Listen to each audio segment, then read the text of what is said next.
My top 5 NES games.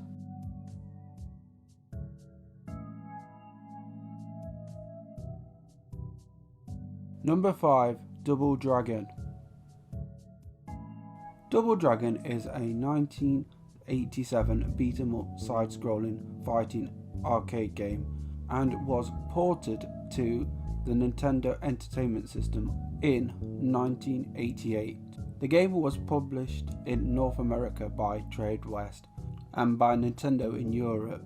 The most notable difference between the NES version has from the arcade game is the omission of the arcade's two players cooperative game mode. Instead, the two-player mode in the main game, Mode A, is done by alternating. Although both players take control of Billy in this version, Jimmy Lee, the Player 2 character in the arcade version, serves as the main antagonist. After defeating Willie, the original final boss from the arcade game, Jimmy will appear before the player for the true final battle. Due to the technical limitations of the NES, the game only can generate 2 enemies on screen to confront the player, and both enemies are the same character. Additionally, weapons cannot be brought to the next fight if the original enemy carrying it has been defeated. A level up system was also implemented. The player begins the game with only the basic punches and kicks available to their characters, gaining the more powerful ones after acquiring the experience points needed to use them. The player has a total of 7 skills levels that they can achieve through the game. All the enemies from the arcade game also appear, with the exception of Jeff and the Mohawk version of Abubu, the 2 head swap characters from the arcade game. A new enemy called Chintaimi appears as the second stage boss. Number 4, Ice Climber. Ice Climber is a vertical platform video game developed and published by Nintendo for the NES and was released in Japan on the 30th of January 1985, in North America on the 18th of October 1985, and in Europe on the 1st of September 1986. In Ice Climber, the players Popo and Nina, collectively known as the Ice Climbers, venture up 32 ice-covered mountains to recover stolen vegetables from a giant condor. In some European countries, the NES console was sold bundled with the game, increasing the Ice Climbers' familiarity outside Japan. The first player controls Popo, a boy wearing a blue Eskimo parka, while the second player controls Nina, a girl wearing a pink one. The only tool they carry is a wooden mallet to carve openings in the ice above and to club enemies. Each mountain level consists of 8 layers of colourful ice and a bonus stage. Standard dull ice blocks pose no threat other than an easily disposed of barrier and platform. Square ice blocks with higher detail are indestructible, forcing the player to take another path. Hatched ice acts as a conveyor belt, sliding the Eskimo either left or right. Finally, many mountains include unbreakable moving platforms resembling clouds. The bonus stage takes place at the peak, within a 40-second time limit and no enemies. The ice climbers often face trickier jumps and multiple moving platforms. The peak is also the only place to recover stolen vegetables, most notably eggplants. Collecting just 1 piece of corn from the 5th bonus stage is the only way to gain an extra life. At the top of the peak, the condor flies overhead. The game can be played in 1 or 2 player mode. The latter places Popo and Nina against each other in a race to the summit. Players may prefer to play cooperatively on the way up, but during the bonus round they must compete for the top. Number 3, Kirbys Adventure. Kirbys Adventure is a platformer developed by HAL Laboratory and published by Nintendo for the NES. It was originally released in Japan on the 23rd of March 1993 and in North America on the 1st of May 1993, and in Europe on the 9th of December 1993. The second main installment in the Kirby series, it is best known for being the first game in the series to feature copy abilities. This gave players a wide range of new moves to play with, and it made it possible to play each stage in many ways, which are now synonymous with the Kirby and the Kirby franchise, making this game at the very least as influential as Kirby's Dream Land in shaping successive games in the decades to come.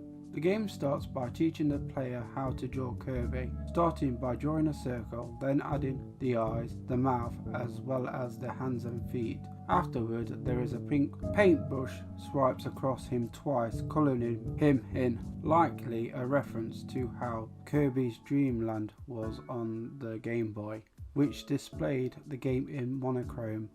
The logo comes up with Kirby sitting in the middle, smiling and occasionally waving at the player. Kirby's Adventure story is linear.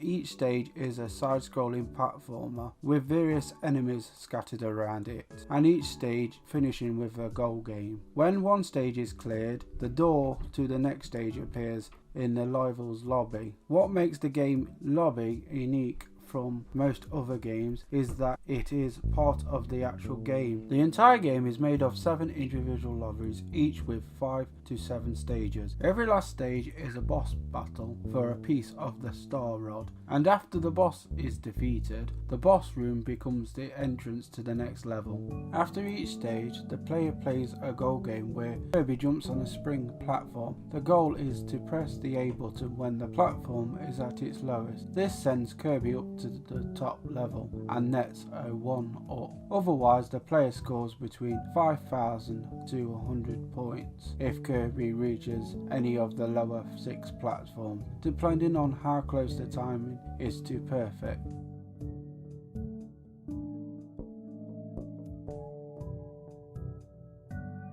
Number 2. Metroid. Metroid is an action-adventure game developed and published by Nintendo. The first installment in the Metroid series, it was initially released in Japan for the Family Computer Disk System peripheral in August '86.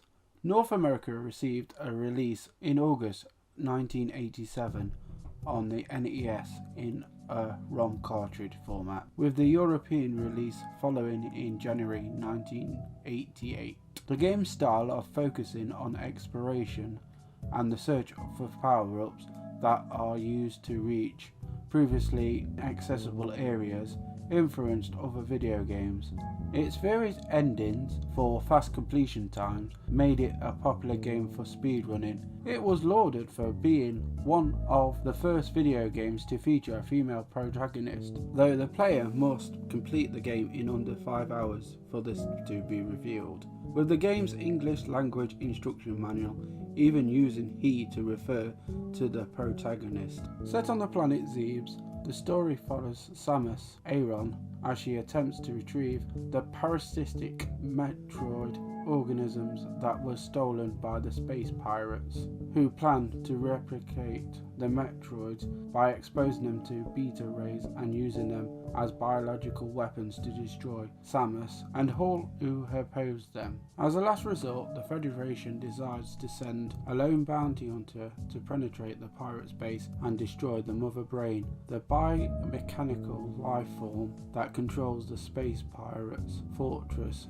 and its defences. Considered the greatest of all bounty hunters, Samus Aran is chosen for the mission. She lands on the surface of Zebes and explores the planet. Travelling through the planet's caverns, she eventually comes across Kraid, an ally of the space pirates, and Ridley, the space pirates commander, and defeats them both. Eventually, Samus finds and destroys the Mother Brain.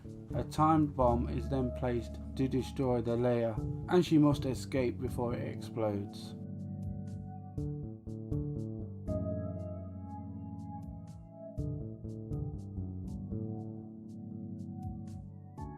Number 1. Super Mario Bros. Super Mario Bros. Is a platform game developed and published by Nintendo, the successor to the 1983 arcade game Mario Bros. And is the first in the Super Mario series of platformers. It was released in Japan in 1985 for the Famicom, and in North America in 1985, and in Europe for the NES on the 15th of May 1987. Players control Mario or his brother Luigi in a multiplayer mode as they travel through the Mushroom Kingdom to rescue Princess Toadstool from Bowser. They must traverse side-scrolling stages while avoiding hazards such as enemies and pits, and with the aid of power-ups such as the Super Mushroom, Fire Flower and Starman. Super Mario Bros. Is frequently cited as one of the greatest video games of all time. It is one of the best-selling games of all time, with more than 40 million physical copies. It is credited alongside the NES as one of the key factors in reviving the video game industry after the 1983 crash, and helped popularize the side-scrolling platform game genre. The game consists of 8 worlds, with 4 sub-levels called stages in each world. The final stage of each world takes place in a castle, where Bowser is fought above a suspension bridge. The first 7 of these Bowsers are false Bowsers, whom are actually minions disguised as him, whilst the real Bowser is found in the 8th world. Bowser and his decoys are defeated by jumping over them and reaching the axe at the end of the bridge, although they can also be defeated by using a fire flower. The success of Super Mario Bros. Led to the development of many successors in the Super Mario series of video games.